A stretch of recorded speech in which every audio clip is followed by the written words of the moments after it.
You're watching the 420 Pace Network, found at 420radio.ca and paceradio.net. The opinions of the individuals during this broadcast are their own, and may not be the opinions of their group or other organizations they may be involved with. All medical advice during our broadcast is not a medical opinion and should be checked with your medical physician.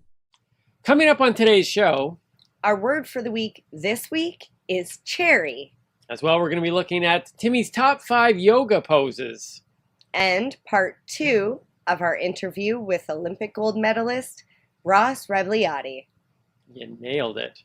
Thank you. This podcast is for adults only, should not be used as a meal replacement, and may contain nuts.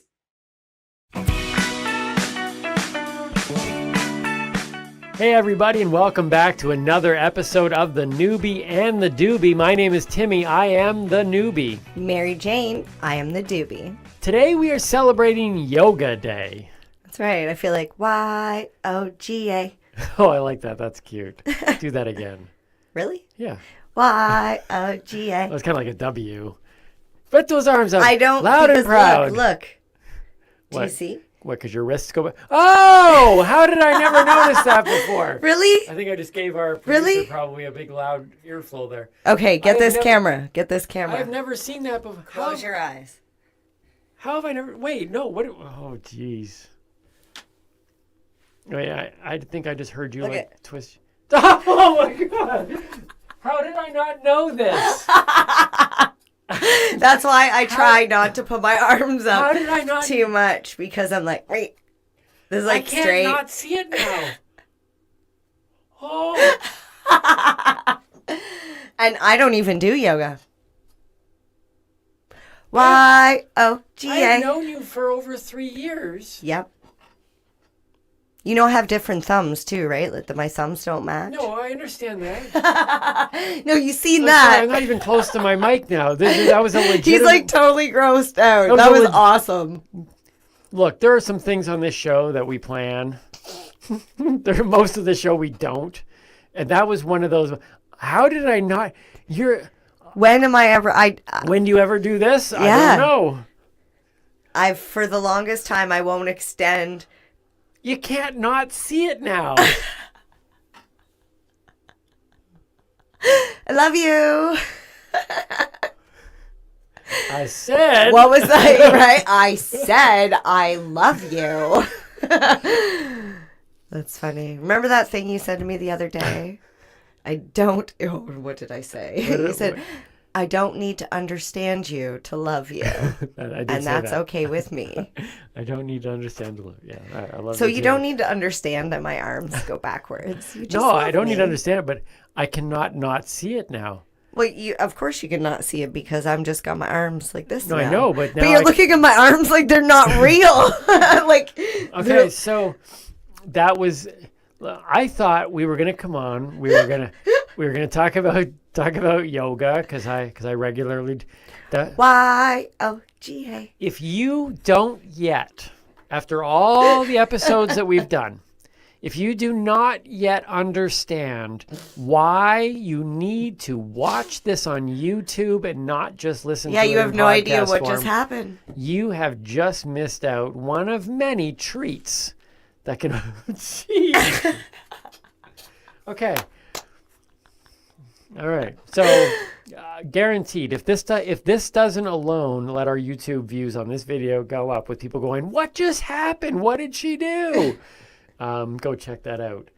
Are you done? Do you have any other morphines that you need to do?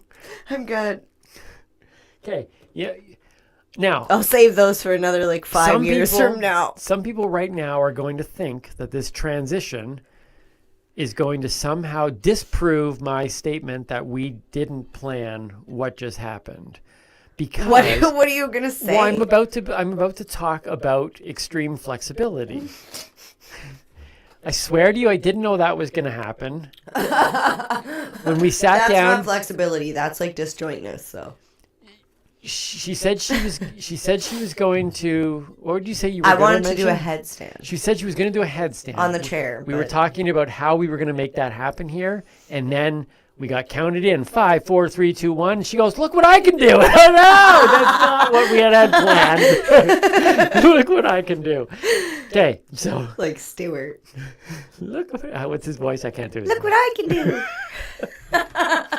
That's good, Stewart. That's good. That was off Mad TV, Oh, right? I love Mad TV. Okay, so He's looking like a man. Okay, I'll stop. okay, so I want to say. I don't know. I'm trying to somehow get my mind off this. So let's just quickly transition here. So, I do yoga on a regular basis. Daily. It Multiple times a day sometimes. I will say this once and once only on this episode. I'll say it many more times on other episodes. Yoga changed my life. Okay. The flexibility, the strength. I thought it was just for women and for flexibility.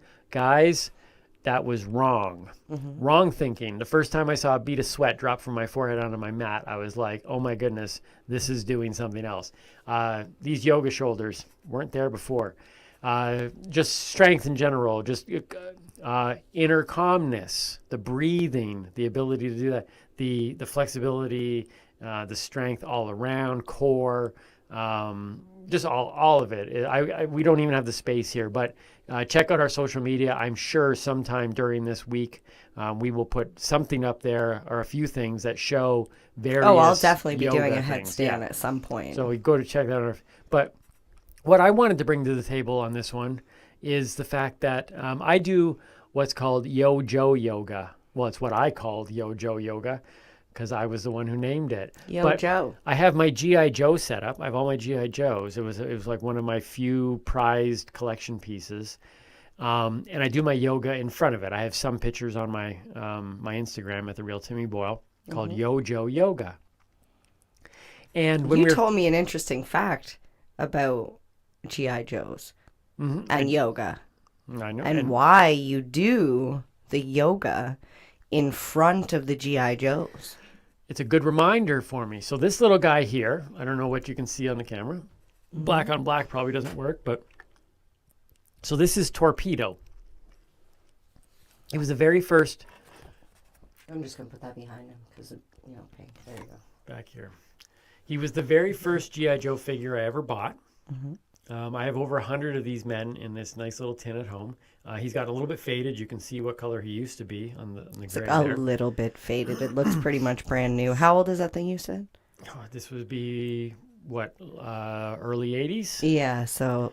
I think, so my guys are, because I didn't play with my G.I. Joes. I displayed them. So other than some dust, I think they're all in some really good shape. So this is Torpedo. My thing, though, that I found very interesting, though, is I was watching a show called The Toys That Made Us on Netflix, I think 1980s. And then for those who know me, the 80s is my jam. I'm an 80s prophet. But see the movement that they have, like the joints? Can actually bend the elbows and the knees. Elbows and knees and stuff. Okay.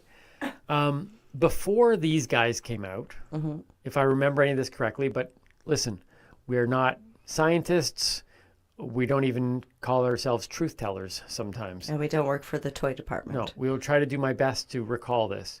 So the thing I found fascinating was before this, they had the 3-inch guys, the Star Wars characters came out in their late 70s.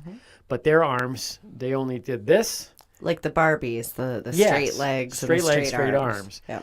So the G.I. Joe developers were trying to figure out, what do we do? How do we take this to the next level? And if I got the story anywhere correct, one of their people was walking down the street, looked in an art store, saw those mannequins that can move, that the little wooden all guys. Flexible wooden mannequins. Yes. Bought a whole bunch of them, brought them back to the workplace, whatever it may be, and basically said, this is what we need to do. And G.I. Joe, I believe, became, as a result of that, what would have been called fully posable. Now, they've gone another step forward. The ones later on, I think even the wrists. The fully opposable thumb? Do they give you the thumb? I don't think they have the thumb. But this extra joint stuff, the Star Wars guys didn't have. G.I. Joe brought this in, and it was all a result of, once again, great ideas sometimes come from places you're not looking for them. And he was just looking around, saw these things in the art store and went, that's it.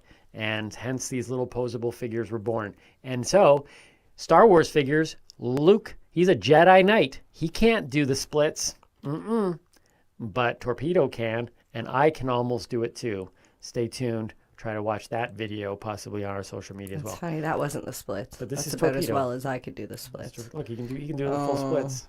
That's Isn't that awesome? more impressive than the Star Wars. Yojo for sure. Yoga. That's what I do. Check out our social media. For When more was the last time information you bought a G.I. Joe? Because maybe they do have opposable thumbs now. Jeez, long time ago. Maybe they do. We're talking early 90s would have been the last. It could have been. I don't know. I'm going to have to Google this and see what a G.I. Joe When looks I like took all my now. G.I. Joes out of their containers and stuff, they were all wrapped up to finally display them, because now I have space to display them for the first time. They were wrapped up in newspapers from 1993. Wow. So they are now out on display, not fully, but on their way to full display. But this is Torpedo, fresh out of that box. Out of storage. Out of storage. So there you go. So happy Yoga Day. Thank you. And thank you for sharing one of your collectibles with us. Thank you. My kids weren't even ever allowed to touch them. Although I think one of my kids has claimed all my G.I. Joes when I die. That seems to be, I think that was one of the things they claimed. That's funny. Wasn't it just their birthday, too? Yes. Yes. Yes, it was But Jade's he's birthday. not gone yet. So you can't have my G.I. Joes yet, yes, Jade. but they are yours. But I hope your birthday was great. Whose Speaking of birthdays. Yes, well, very good transition. Right? We're nailing the transitions today. Yeah, we've got someone else who nailed transitions in High School Musical. Oh, look at this. Vanessa Hudgens. Look, people, we may not be truth tellers, but we are professional. Yes, we are. Okay. Professional shit tellers. No, shit. No shit in there. No. No. All right. I can't think of the word. Anyways, not professional there. So Vanessa Hudgens turns 33. She's a High School Musical. Yeah, I believe so. I am a Sharpay fan to the core. That was the blonde one, right? Mm-hmm. Okay. It's the only thing good of the Zach and Cody shows, too. Those Zach and Cody. I hated those. Zach and Cody, those twins. Yeah. Oh, one of those annoying TV shows. The that my Sweet kids- Life? Oh. Oh, no. If it wasn't for what's her name that played the same girl that played Sharpay. Okay. What's her name? I'm pulling a blank. I'm pulling a blank. You think of that. I'm gonna. Okay, so think of the next. Mm-hmm. Yeah. I just see there. Sharpay. Ashley Tisdale. Okay, Ashley Tisdale. okay. Without her, Zach and Cody would have been the worst show possibly on TV. Is that even their name? Sweet Life of Zach and Cody. Yeah. That's Yeah. It, yeah. Horrible Yeah. show. Horrible show. Ashley made that whole show. Go ahead. Okay, and Happy the last, birthday to Vanessa. The last birthday we're talking or celebrating today is King George VI. King George. Now you said that. Yes. And I looked up who King George VI was. Okay. I thought this was somebody who would have died back in the 1700s. You know, like King George VI. Yeah, right? Because it sounds like this, but Well, I thought so because I'm like, oh, he would have been 126. Like, that's old. he But died in like the 1950s. what did he do? Like, was he the king of what? I don't know who he was, but we put him on Is the there a list. King George VII? Maybe that's Will and Kate's son. His name's George. No, that's not right. No? I don't No, know. because then the dad, it would be like, But isn't it weird though? I thought it was weird that there was a King George the Sixth that was born in died in the 1950s. That just it sounds like medieval. like the artist formerly known as Prince. Well, that sounds very 90s and 80s. But that's what I mean. It was like, it's weird for King George Hi, I'm VI. King George the Sixth. It's like the 1950s. You're what? I don't know. That seemed weird. But happy birthday to that dead man. Yeah, 126. Looking good. Well, shall we get this thing rolling? Oh, I'm always ready for that. Roll it.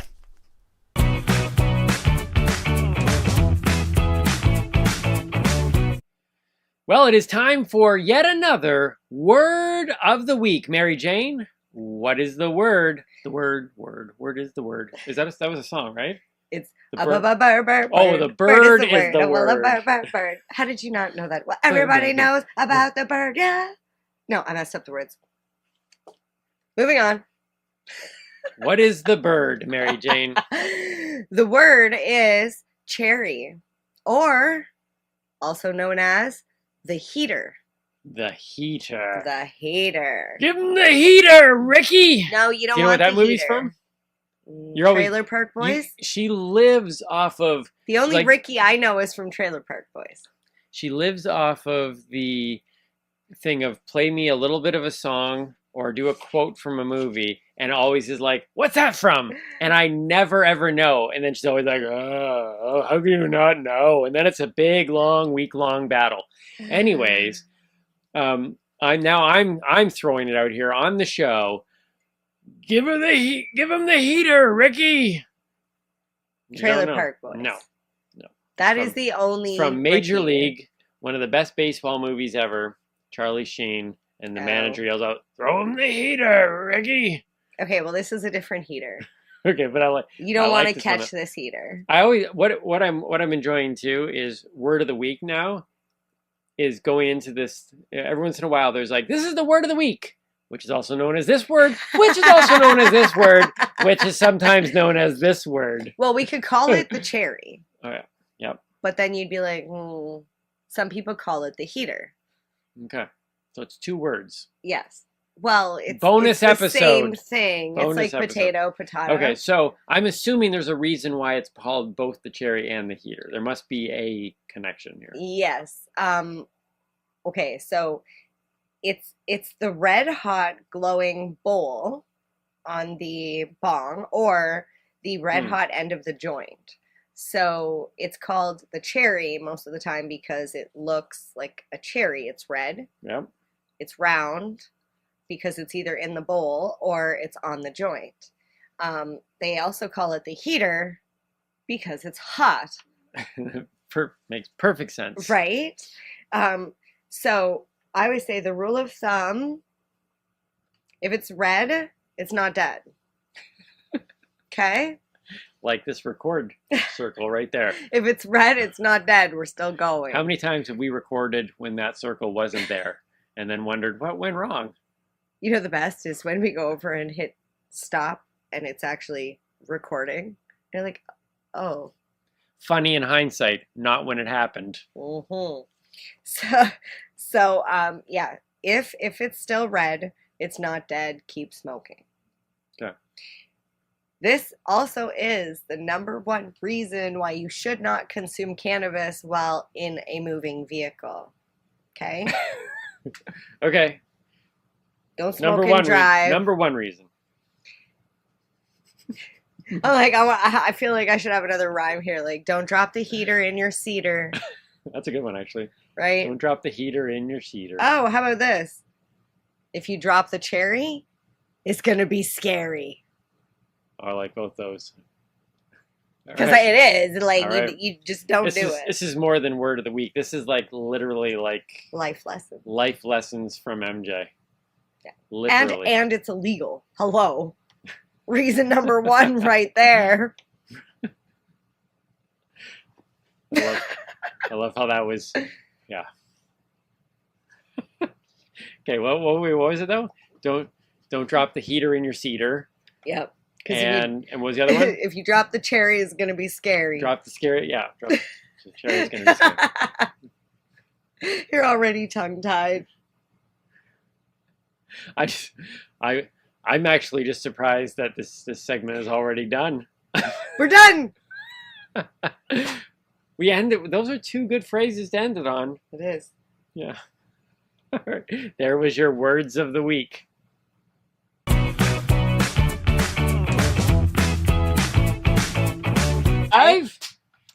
Today's high 5 list is Timmy's top 5 yoga poses. Now, I'm going to be honest with you.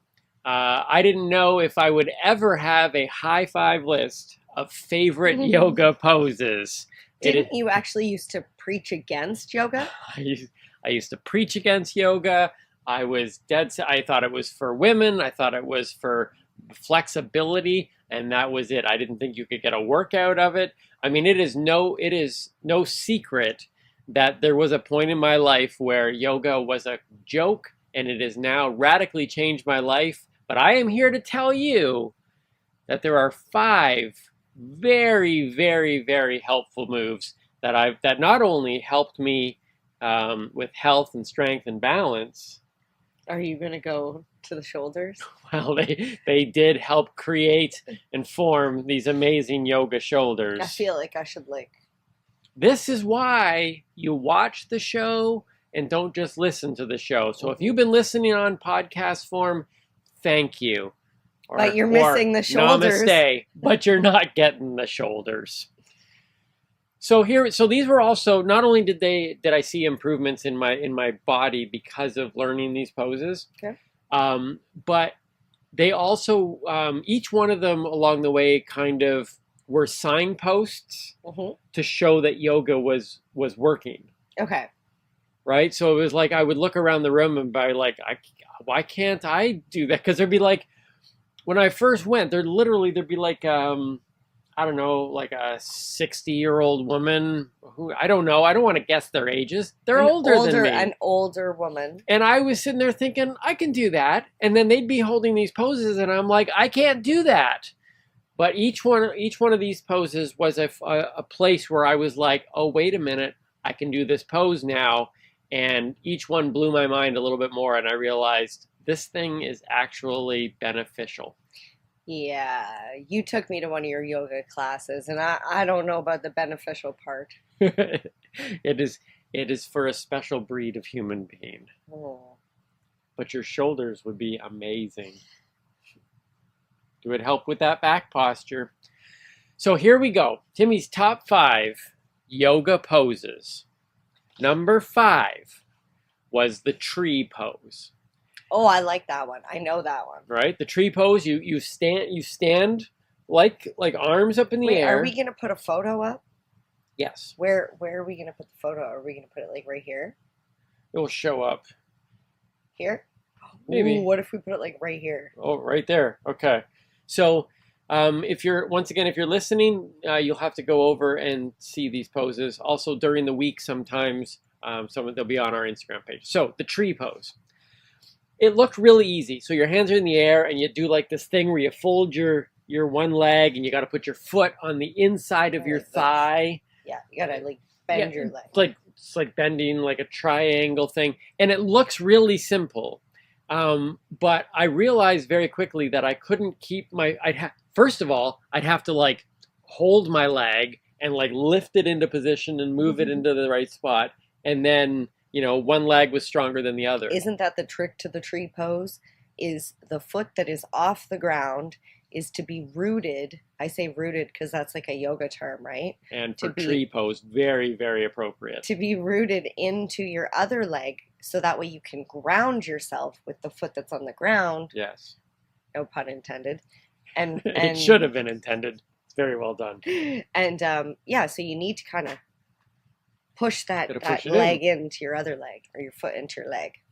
When I first pulled that off and realized that I was able to have balance like this with my leg bent in, I was like, okay, I see this. Because I also didn't realize how important balance was. See, I do the swaying tree. That's a good move, a good yoga move. The swaying tree. Actually, they call it yoga. It's funny. I always think it's funny when they say the reason why we call it yoga practice is because we're always practicing. We never get there. And so if you sway, that's exactly what somebody would say. Oh, that's okay. You're doing the swaying tree. Yoga is actually kind of very much, although it's an ancient form of health and exercise type of thing, it's very much fits in today's culture of everybody wins. It's like you can't do yoga wrong. Oh, that's okay. You fell over. You're the falling over tree. That's not true because I went to the gym one time and I signed up for a yoga class and I remember I was in the didn't want to go in the back because I didn't want to draw attention to myself. I also wanted to be able to see, but I didn't want to sit in the front. But yeah, somehow she was like, "Are you okay?" And at that moment, I was like, yeah. Do I not look okay? And she says, not really. Just doing my yoga practice. I'm practicing. I'm practicing not to fall over and pass out because I don't know what we were like. But I've seen you do the tree. You can actually do a tree pretty well. Yes, Number I do know that one. Number 4 blew my mind, and it was the headstand, which you absolutely that doesn't feel like yoga, although it does a good stretch on the. So here's what it was that blew my mind. Number 1, I quickly understood the benefit of being upside down. Yes. We have an inversion table, I And don't know why they call it that. just You don't hanging eat on upside it. down, well, I guess you Should could. be a bed, inversion bed. But just that, the gravity pulling on your spine, you feel it. Yep. And All the way down your spine. And you should spend some part of every day upside down, just because of, like you But figure. we spend all day right side up. No wonder when you're 80, you start to crouch like this, because you've had 80 years of gravity, like pretty much pulling you down. Well, fun fact, they actually say you're taller in the morning than you are at nighttime, because when you lay down at night, your back like stretches itself out. That's why people take pictures of themselves in bed, makes them look taller. So the headstand, what was neat about the headstand for me was, and if you've never been able to try one, number one, I had never done one before. So I put my hands on the table and I was working with at Creekside Yoga in Sterling, Ontario. That's the place that got me going. And so it was just me, and so it was kind of like a specialty class, even though it was supposed to be other people there, but it was just me. Or a 2-on-1. So I go to do the thing, and you got to bend your knees and slowly like straighten your leg. Mm-hmm. And I was amazed at how quickly I was able to do it. And the reason why I was amazed was because I shouldn't be able to just do something for the first time and do it decently like that. But then I realized how important the core workout was in holding yourself up in that position. And I had already spent at that point like 2 years of doing regular yoga classes. And so I had developed the core strength to be able to do it. It's kind of like when my daughter, she learned to ride a bicycle the very first time she got on the bike. I didn't even have to hold the bottom because she was on a tricycle for so long that and people be like, how, she doesn't ride a regular bike yet? I'm like, no, she's having fun on this little trike. That by the time she had got on a bike, she had, she was older than most kids that try to buy a bike, but by then she'd already developed the motor skills and the balance and all that stuff. So by the time she got on the bike, I think sometimes we throw people into things way too early. And so we're like, oh, there's a learning curve. It's like, well, maybe there's no learning curve. Maybe you just put people into things way too quickly, because she picked it up like that because her body had developed. I don't know. I know what child you're talking about. I think it was just she was having too much fun and going way too fast, that there was no not riding the bike. It was just... She might have just been a really quick learner. But that's what the headstand thing was. I realized that at that time, I realized I had developed some sort of core strength. Number 3 on Timmy's top 5 yoga moves is the cow-facing legs. So the cow-facing legs, photo. I'm all confused because...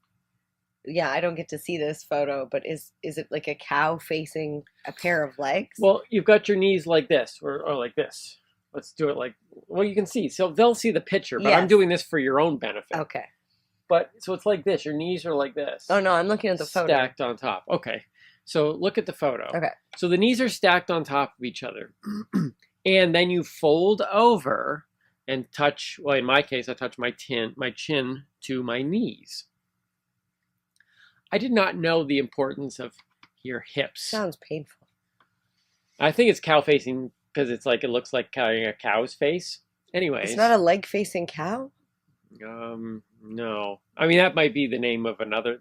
Believe me, the names that these things, and this isn't even the official name. It's probably called the Yaksui Salami thing. I don't know what the official name is, but the cow facing leg was the best English translation they could come up with. But I didn't realize the importance of hips. Now, as a man, you are always raised up for things like, you want to, yoga shoulders, muscles. You see how many guys like spend their entire life so that their chest they bulk and their up the arms, top and right? then the bottom with the little... And some of that is health related. A lot of it is this aesthetics, okay? It's like, I look good. I want to be able to take my shirt off at the beach. Mm-hmm. That's the thing. At some point... that sort of muscle definition is no longer serves a purpose of health, except for the fact that when you get down to about 12% body fat, that's when the six-pack starts to pop. And as much as you might go, well, that's just for aesthetics. I mean, when you get down to low body fat, it's a healthy place. Yeah, but we don't need to add more muscle to that percentage of body fat. Very true. So I started to realize that there are days now where it's like, if I had the choice to do weights or stretch out my hips, I stretch out my hips every single time. It's an amazing feeling, and you would be amazed when you first start to try to do a move like this one.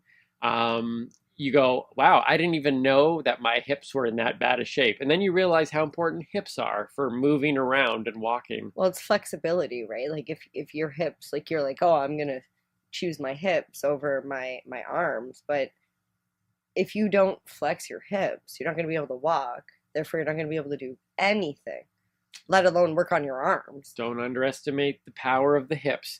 Number two, the hips don't lie. My hips do not lie. Number two on my list of top 5 yoga moves is the half pigeon. Now the half pigeon, as you can see, is it's another hip opening thing, but with your leg kind of bent 45 right in front and leaning your entire body over. Where are they looking here? Is this where it is?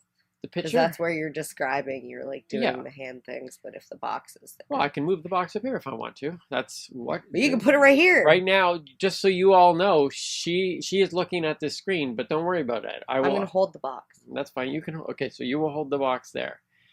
So you might need to hold it bigger for people to actually be able to see the image. So on this one here, though, I remember looking around the room going, like, I could barely like move, like, 45-degree angle. And the more I did it, the more I got to the point where I could actually put my chest to the ground, and it feels incredible. I'm telling you, all of these moves, you go, I can't. Maybe some of you are like, that's an easy move, but it's probably because you've been doing it for a long time. But some of these moves, you're like, I could never do that. Every single one of these moves, at one point, I was like, I cannot do that, and it hurt, and it was like, there's no way I can get down that low, never ever. And then eventually I could, and it's a good lesson in life. Just right the first couple times you try something, it's so important not to give up. I've done yoga with Timmy a couple times, and I'm not ashamed to say that I've cried multiple times because it was really hard. And for some reason, being in the silence of the difficult pose and the strain and trying to stay strong gets in your brain, and I find myself standing there thinking, this is like life is going to throw difficult things at you, and you're going to have to be strong and stand there and not give up. And next thing I know, the tears are just rolling. I'm like, how much longer do we have? You're like, it's only been 3 minutes. Wait, does yoga counteract the effects of cannabis on you? Because you talk about how cannabis, your mind's always spinning. Mm-hmm. Does yoga counteract that? No. See, okay. Does it bring out something else? My mind spins all the time, but when I'm forced to stop, like with yoga, I'm forced to stop and be sedentary. And it leaves me with, now I'm forced to focus on this, whereas most of the time I focus on this. So if I'm focusing on this, I'm not focusing on this. And when I'm forced to focus in here, then it creates things like, what did I start talking about last time we finished yoga? Trauma from past. Right, and I was like, why? It was like 25 minutes, half an hour of yoga.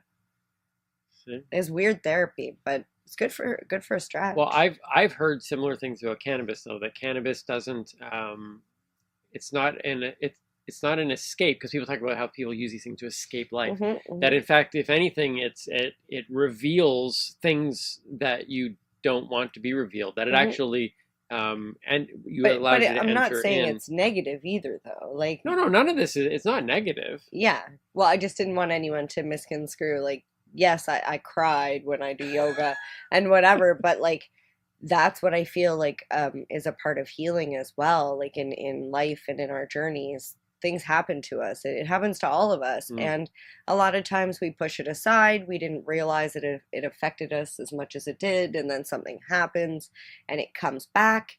And now you're left to deal with all of whatever emotion is left. So I'm not saying it's negative. It was just something that I really feel the pain. It's the pain in my body that I'm literally, like Timmy says, the hips. I'm bent over and my lower back is hurting. And I'm thinking about the fact that I'm young and I shouldn't feel this sore. And why have I done this to myself? And now I'm hard on myself. And then it turns into a whole therapy session that I can't even. Well, yoga for sure definitely reveals all the muscles and joints and stuff that you don't even think about for most of your life. Well, no, because you don't use them on a daily basis. You use them on a daily basis all the time, but not to the point of utilizing them to keep them, like, because our hips are always being used as we walk and stuff, but we don't realize that they're degrading over time unless we stretch them out more. And then we wonder, strengthened. The gift of life is not years 1 through 60. No matter how hard you live, 1 through 60, everybody can kind of get there. Yes, there's accidents along the way. The key, the true gift to life is quality of life beyond 60, I say. Mm-hmm. You know, I'm not a scientist. I'm just throwing this out there as a rough example to say that the stuff that we do now really does affect that later on.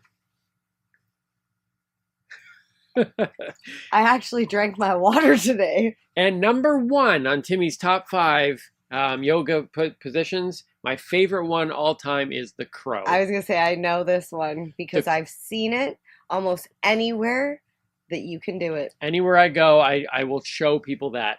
And it is literally, as you can see in the picture, people listening, it's a balance. You've got your knees on, you've got your hands on the floor. I don't know where the photo is, but I want to leave lots of room your because knees, it's friggin' awesome. Your knees go up onto your elbows. So you're balancing just on the palms of your hands with all of your body weight on kind of resting on your arms and stuff. I could not hold this pose for even a brief moment. I'd always have one toe touching down at any given time. And I'm looking around once again at these older women going, how are they doing this for like 10, 15, 20 seconds?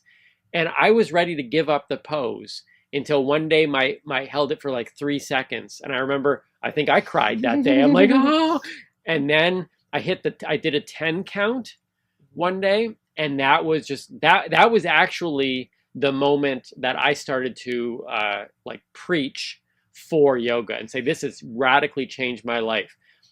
I had tried weightlifting things and all these different exercise programs for years. The thing that gave me some upper body strength, it may not have built muscle mass, but the thing that gave me strength, which is very different than muscle mass, was doing poses like the crow. And I am stronger today than I was in my 20s because of a pose like this. So I will say 2 times, very impressive times I've seen you do that. One was the last time when you did it at Lyft in the unicorn onesie because it was really cold. And we had been outside for a really long time. So, like, I'm impressed that you weren't froze and you were actually able to do it. Mm-hmm. And you did it for a long time. Like, I don't even know, 25, 30 seconds. That one threw me off. I was like, are you just going to keep doing it until you fall? Like, what's going on here? And the other time was on Eric's boat. Yes, on the front of a moving boat. I was very proud of that. Well, it wasn't moving. But it was on rocking. Water. It was just going to say. So is that moving? It was. No? It wasn't moving. It was docked. What's the definition of moving? It was on a dock. It was like docked. However, like it's on water. I can barely stand and not fall on a boat when it's on the water. So it let was alone. Moving. I'm not going to argue. And that's how you keep it fresh. It was moving. Those are my top 5 yoga moves. I suggest that you all begin to try those. And believe me, hang in there and you'll find incredible benefits. Or don't hang in there and fall, but you'll still benefit. You'll be the falling tree. That's funny. Namaste. Namaste here.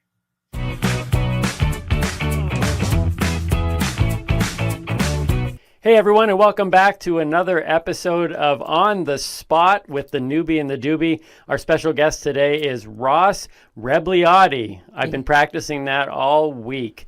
With all the passion that you obviously exhibit right now for cannabis and the industry and breaking stigma and all those things, was that also true about snowboarding? like taking it back one step now? Was that an all-consuming thing for you as well? Well, it was. I ski raced until I was 15. Okay. I started snowboarding when I was 15, the same year I stopped skiing, obviously, and that was 1987. In 1987, you weren't allowed to snowboard in Canada. Really? Yeah. Huh. What do? There was no snowboard shops in Canada. There were no snowboard magazines. There was nothing. If you wanted to go snowboarding, you had to go to France, right? Basically, my friends went down to Oregon that summer of 87, around maybe it was summer of 86. Came back with snowboards from Oregon, and my friend from France who moved to Vancouver, where I was growing up, had a snowboard from France, and all of a sudden my friends all had snowboards and I got one. We started just snowboarding and like hiking up Cypress Bowl before it opened, and snowboarding on, or the local parks in Vancouver. Eventually my dad would drive us down to Washington to Mount Baker, where they were already allowing snowboarding. But it wasn't until 88 that we were allowed to snowboard in Canada and in British Columbia. So there was snowboard prohibition. And then, so when we came, I was like the first person literally to go up the chairlift on Blackcomb. And at the time, Whistler didn't allow snowboarding. Just Blackcomb did. They weren't owned by the same people as they are today. And so opening day, 1988, I was like practically first in line out of everybody. And it wasn't like the mayhem that it is today on opening day. But I was literally like the first guy up Blackcomb on a snowboard. And there was so much discrimination by skiers. They hated us so much. We were like the skateboarders that somehow like tricked everybody to let them on the, and we were getting dissed. Like people were yelling at us off the chairlift. And, as a 15-year-old, it was great. Why would there be so much hate? Because they said skiers are that a certain brand, right? It's like, listen, there's right-wing skiers all over the place, just like there's in any aspect of society, right? Wow. And so snowboarding was like the new like enemy, right? It was like the big, they're dangerous, like fear them. You must be afraid of snowboarders because they're just gonna come out of left field and take you out. But yeah, they did. They would take you out, but the skiers would take each other out. It wasn't a different phenomenon. It was just like, oh, it was a snowboarder, right? And then they're like, oh, they're wrecking the groomies. And, the next thing you know, they're building half pipes and snowboard parks, right? And like the mountains, literally at the time, if you look back in history, there was a huge recession, right? The stock market crashed. Ski resorts were going bankrupt. They had no choice but to do something to boost their ticket sales, right?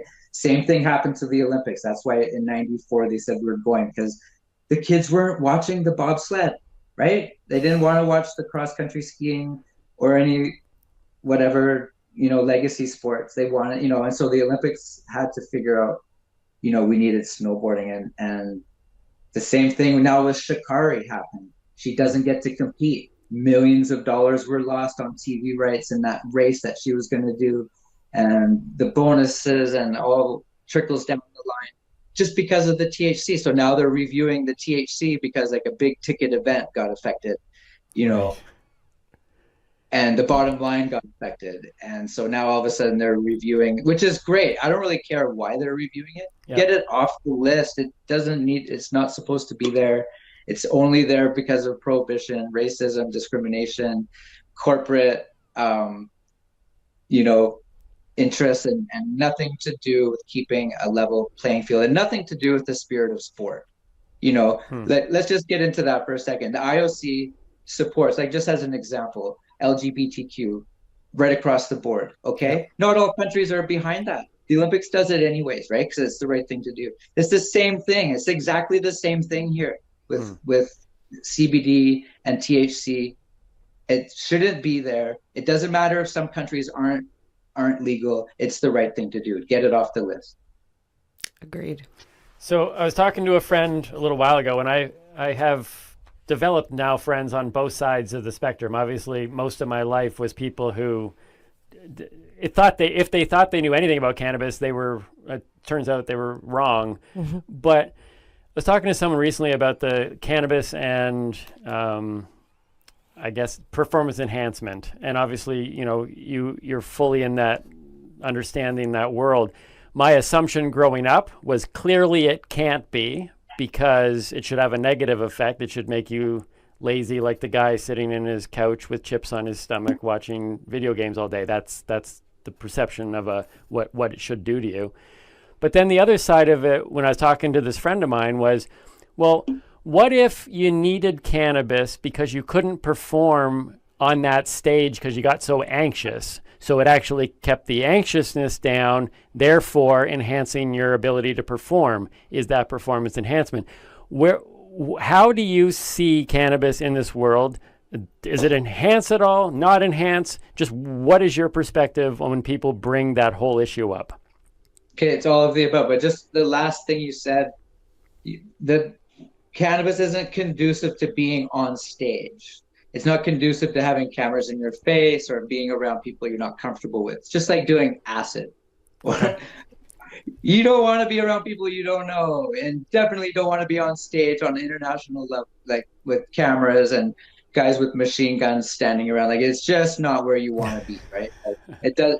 You know, but what it does do is it trains you to be calm over the period of time that you use cannabis, because you don't, like, I'm a healthy guy right across the board. Like, I used to drink. I don't drink anymore. I'm 3 years into not drinking, loving it. I don't want to, like, we can dive into that, whatever. I don't care. But I'm just healthy all across the board. So it doesn't, like, you could take one thing away from me, I'm still going to be healthy, right? But the thing is about, I lost my train of thought. What was I talking about? This is performance enhancement. performance enhancement. Cannabis is not conducive to Cannabis not conducive to crowds. So, as a cannabis user, right? I like use cannabis on a regular basis. I have since I was around 20, and I've learned that it can be part of a healthy lifestyle for me. And I've learned in situations while I'm on cannabis that it helps me in so many different ways, especially with my family and my wife and my relationships with other people. It gives me pause instead of like quickly saying something, like having a sharp tongue, or, you know, and it gives me a chance to reflect on things, like when I'm rolling a joint and when I'm smoking a joint. It gives me that opportunity to reflect, and it's introspective. Like I like to say, cannabis introduces you to yourself, right? As an athlete, you often hear how much of a head game it is. It's such a head game. It's all head game. Everyone has the best snowboard, the best skis, the best bobsled. Right. The gear is hardly the issue anymore, right? It's all upstairs. And, you know, of course, you need the right coaching and a huge amount of support.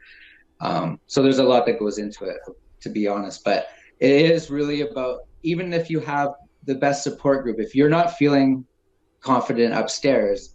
And so here's the thing. Our body has an endocannabinoid system. It's like practically the biggest, like, organism in our body. It's like number 2 besides the skin, I think. Prohibition has caused us to be cannabinoid deficient, okay? It's like being vitamin B12 deficient. It's not an excuse to be deficient in cannabinoids just because of prohibition. Our body needs this stuff, right? And mother's milk is super high in cannabinoids, but it's that's why babies are so, like, satisfied after feeding. Now that we have legalization in Canada, our bodies are legally allowed to run at their optimal level, right? So before prohibition, I would have argued, yes, it's performance enhancing for so many different reasons, okay? But now, because of prohibition ending and legalization and our understanding of our endocannabinoid system, having it topped off with cannabinoids just allows us to run at the level we're supposed to run at.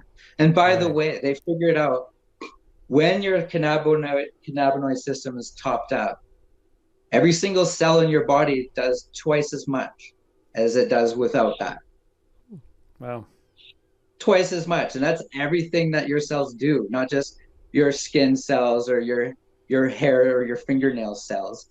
Like, your whole entire body, your whole thing is working, not just twice as much, but they're doing twice as many things. So it's an incredible, like, exponential amount that your body does for you so when we talk about performance enhancing in the traditional sense of the word, you're like, okay, I'm going to smoke a joint, I can run faster, that sort of thing. I don't know. No one's really like done that test. I'd be willing to like do tests like that, and see how it turns out. But I would argue that somebody who uses cannabis is going to have a much more even keel, is going to show up to training much more regular, and is going to perform at a better, optimal. Is going to perform optimally at those training sessions.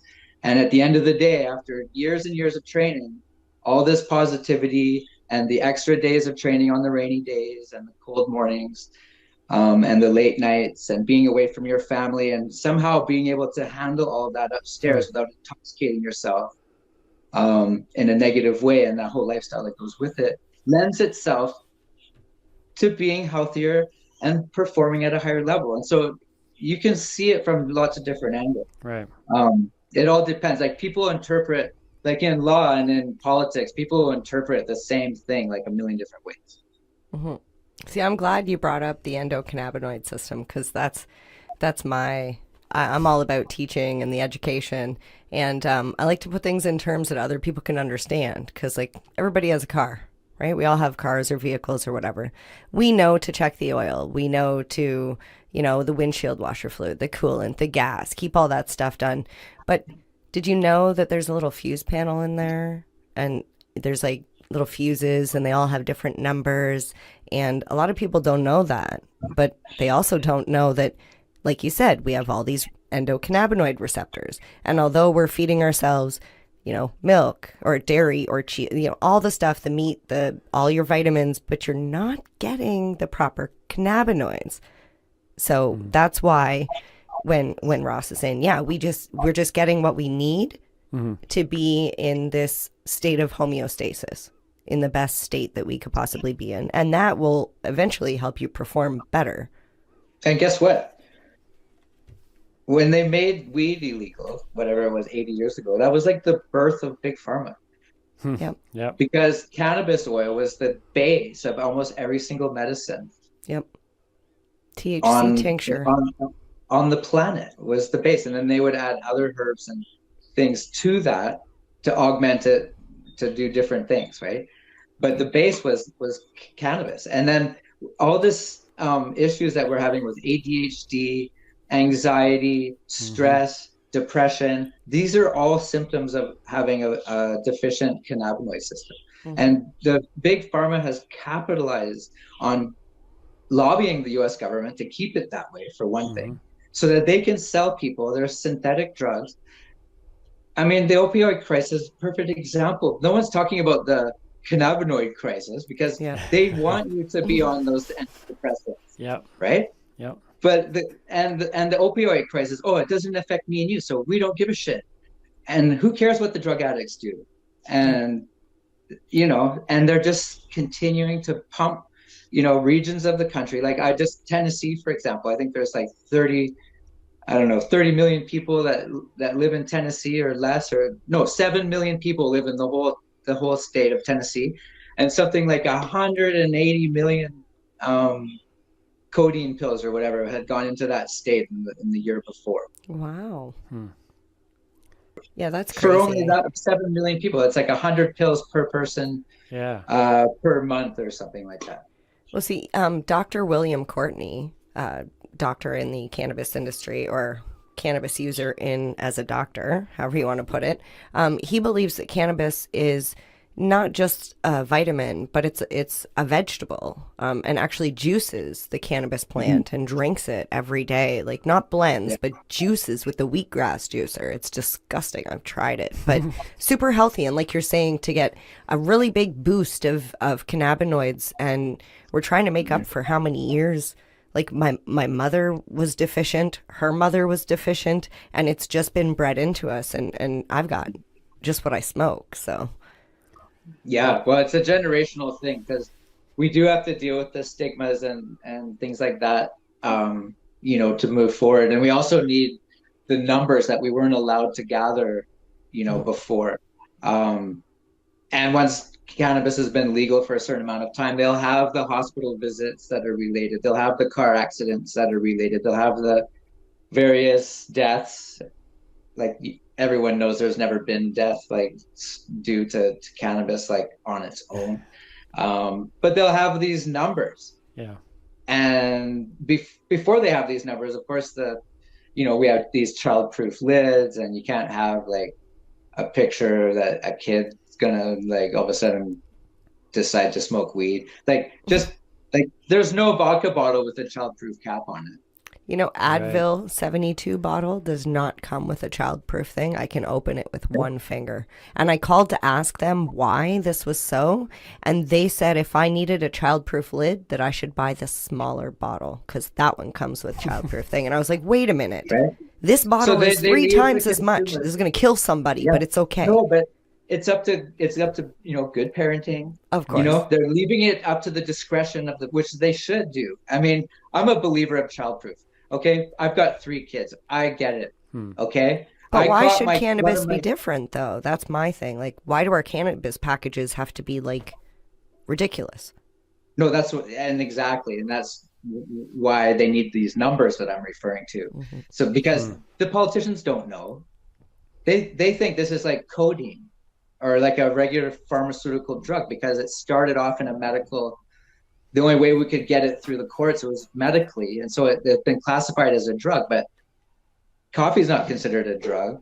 Oregano isn't considered a drug. Rosemary or none of that stuff is considered drugs. It's the same exact sort of plant medicine that we're talking about with cannabis, and they're not classified as drugs.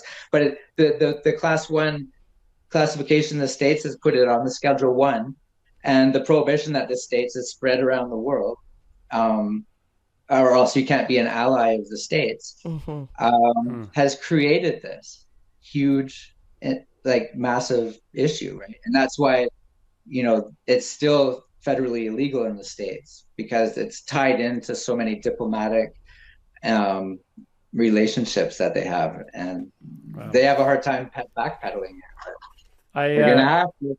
I really appreciate just as you walk through the cannabinoid system, and it's one of those things, as I've been on this learning journey, it's been amazing of how much stuff wasn't told to me. And when you talk about that, it makes sense to me. And I've learned a ton as MJ talks about that thing. And it makes me think about, like, I'm anti pharma, whatever you want to call it. Like, there used to be a time when I would pop a Tylenol every single day because I get these stress headaches.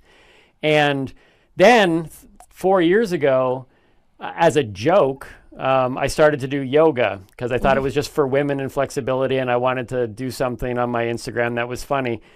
And now I swear by it. I haven't taken a Tylenol in 3.5 years because I was only dealing with the symptom, and yoga, a natural form of stretching, actually removed all the things that I was taking the pill to kind of just get rid of the headache for. And when you talk about the cannabinoid system, that to me makes it sound like cannabis is as much a performance enhancer as get enough sleep, do regular exercise, eat healthy. Yep. Like if it's somebody is, what's that? It's part of a healthy lifestyle. Yeah. If somebody is an athlete, if 2 athletes and one is on a better sleeping regimen, eating healthier, and doing a better exercise program, technically their performance has been enhanced over the one who hasn't. And that's exactly what cannabis is. It's adding another element, a natural element. So if you want to call that enhancement, that's just called healthy living, is what I'm hearing. Yeah. And in the sports like cycling, for example, like the Tour de France, like marginal gains are kind of what they're after. And running. Those guys from Kenya that run the Boston Marathon, they're literally down to like what shoelaces they're using to try to, and so it's these small differences that you can put together called marginal gains, and cannabis and water and potassium and all these things that you need as an athlete and as a normal person, just add up to being, almost unbeatable. And you do need all of those things, because you're only as strong as your weakest link, right? And stress happens to be, and anxiety and depression happen to be very good friends of athletes. And not drinking and sleeping, going to bed early, waking up early, having a lifestyle that's repetitive, that is sustainable for years on end, like for your whole life. Like, I don't go on a diet. I'm on a diet. Like, I'm not on a diet. This is my diet. Like, that's the concept that you have to think about. Like, you don't go on a diet. You fix your diet so that you eat like that every day of your life, or and it's just a different mindset, really. And it's the people that are open to using cannabis that are also more open to those different kinds of mindsets and thinking outside the box. And it really does make you more comfortable when you're uncomfortable. And that's what we're getting back to as far as stress and things like that. You don't need to smoke a joint that day. But if you've been training yourself, like yoga, for example, like smoking weed is like yoga, right? Like, over a period of a decade, you will train yourself to be more calm. And if you watch like interviews of me at the Olympics, like, the reporters were like, "You're so fucking calm." And I'm like, I know, but I'm all torn up inside. Like, you wouldn't believe what it was like being in jail. But yeah. Wow. Well, I can tell you, quite frankly, I could probably say, look, the biggest win that you've had is I might walk out of this room and smoke a joint now, because I'm healthy in all other areas of my life. And now I'm like, did Ross Gold just convince me to go smoke another joint? Well, listen, if you do that, just remember, dosing is everything. Like, you match it to your tolerance. Yeah. Instead of having like a big puff, have a teeny tiny little hoot and flick that joint as far away from you as possible. Well, it is that time again. Time for a smoke? No, unfortunately, it's time for us to say goodbye. Oh, well, thanks for joining us today. Please take a moment to join us on our Patreon page. Become a patron. If you've been enjoying anything that we're doing, a little bit of money monthly can go in there to help us continue to do the things that we're doing, go the places we want to go, and continue to grow this show. As well, you'll have access to full interviews of the people that we have interviewed, hence they're called interviews. Those will be available there, because you only see clips on these episodes. As well, there'll be other extras and stuff available there too. So go to our Patreon at the Noobie and the Doobie and help support what we're doing here. And you can also connect with us on social media, Facebook and Instagram at the Noobie and the Doobie. And of course, be sure to subscribe on our YouTube channel, and as well your favorite podcatcher. Whether you want to watch us or listen to us, we always recommend watching based on things that you even saw in this episode. But go on to there at the Noobie and the Doobie. Push little bell notifications, whatever it may be, so you do not miss anything coming up. And while you're there, why not share with your family and friends, whether they're a newbie or a doobie? And on that note, with this, I close. Our podcast is a weekly podcast? I was getting there. I was being more dramatic. Okay. With this, I close.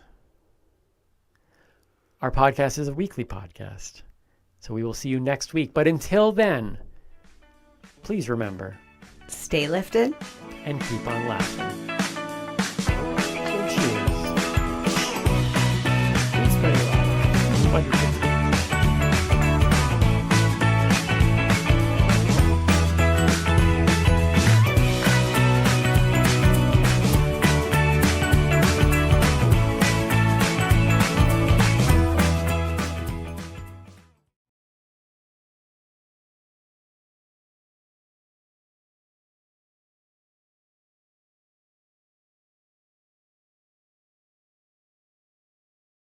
Are you looking for non-stop, continuous cannabis and psychedelic programming? If you are, then turn your browsers to 420radio.ca or paceradio.net, where you will find the 420 Pace Re-Rolled Saturday. Everything gets started at 8 a.m. Eastern Saturday morning. Hi, I'm Timmy. And I'm Marijane. He's the newbie, She's the Doobie, and this is the show where we tote cannabis talk.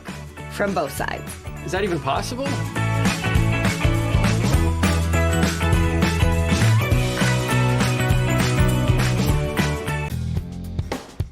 Stay tuned. We'll be back after this toke.